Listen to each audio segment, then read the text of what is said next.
সম্মানীয় ৰাইজ, আজি আমাৰ লগত কেইজনমান অতিথি আছে।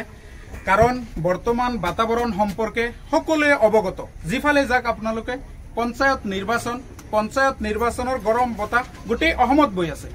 আপোনালোকে যিফালে যাব তাত প্ৰাৰ্থীসকলে বিভিন্ন ধৰণৰ ৰণকৌশল তেখেতসকলে জিকাৰ কাৰণে, তেখেতসকলৰ দলীয়ভাৱে জিকাৰ কাৰণে বিভিন্ন ধৰণৰ পন্থা ভোটাৰসকলৰ আগত গৈ পেলাই ব্যক্ত কৰি আছে।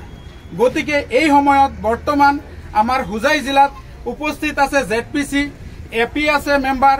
গতিকে এই লোকসকলক আপোনালোকৰ বহুমূলীয়া ভোট দি জিকাৰ কাৰণে তেখেতসকলে প্ৰত্যেকজন ডোৰ টু ডোৰ গৈ পেলাই মেহনত কৰি আছে।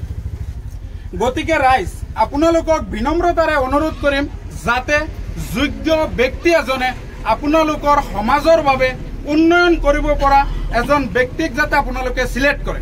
গতিকে তেওঁলোকৰ বাচ্যৰ ওপৰত নিৰ্ভৰ কৰি আপোনালোকে দেখিব যিজন মানুহ আমাৰ সমাজৰ কাৰণে, আমাৰ স্থানৰ কাৰণে, দেশৰ কাৰণে উন্নয়নমূলক, ভ্ৰষ্টাচাৰ, দুৰ্নীতি মুক্ত এখন সমাজ গঢ়িব পাৰে, তেনে এজন ব্যক্তিক আমি সকলোৱে নিৰ্বাচন কৰিম।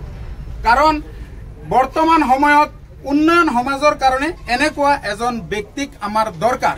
গতিকে আমাৰ উপস্থিত অতিথি যিসকল কেণ্ডিডেট আছে তেখেতসকলৰ পৰা তেখেতসকলৰ ইস্তেহাৰ বা তেখেতসকলৰ কৰ্মৰ ইৰাদা মানুহসকলৰ আগত, ভোটাৰ ছাপোৰ্টাৰসকলৰ আগত গৈ পেলাই কেনেধৰণৰ ব্যক্ত কৰি নিজৰ জয়ীৰ কাৰণে, নিজৰ দলৰ কাৰণে, স্থানৰ কাৰণে কেনেকুৱা কি কৰিব পাৰিব এই পৰ্যায়ে অলপ সম্পৰ্কে চমুটকা হিচাপে আপোনালোকৰ আগত ব্যক্ত কৰি আছো।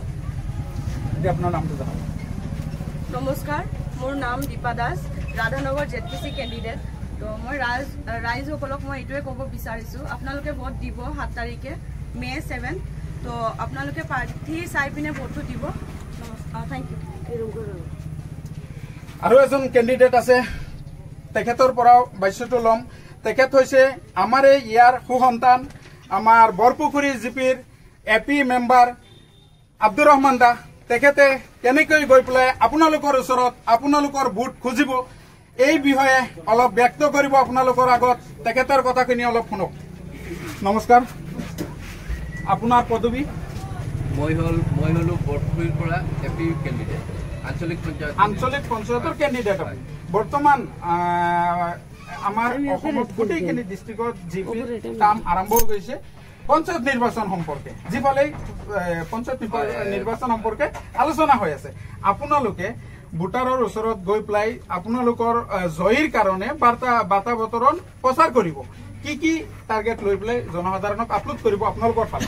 চাওক, প্ৰথম কথাটো হ'ল অসমত যিধৰণে আমাৰ বিজেপিয়ে বিভিন্ন ধৰণৰ প্ৰলোভন দি মানুহক ঠগিছে, তাত এগেইনষ্টত আমাৰ কংগ্ৰেছ দলে নিকা ভাৱমূৰ্তিৰ কেণ্ডিডেটসকল দিছে।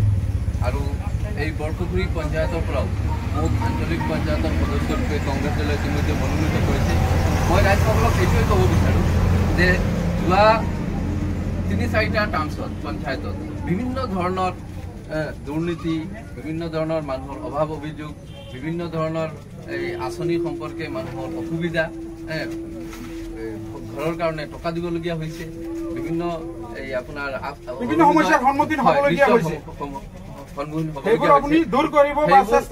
সেইবোৰ যাতে ৰাইজে আৰু আগন্তুক সময়ত পাবলগীয়া নহয়, অসুবিধাসমূহ পাবলগীয়া নহয়, তাৰ কাৰণে ৰাইজৰ উদ্দেশ্যে মই এই পঞ্চায়তত অৱতীৰ্ণ হৈছোঁ। ধন্যবাদ।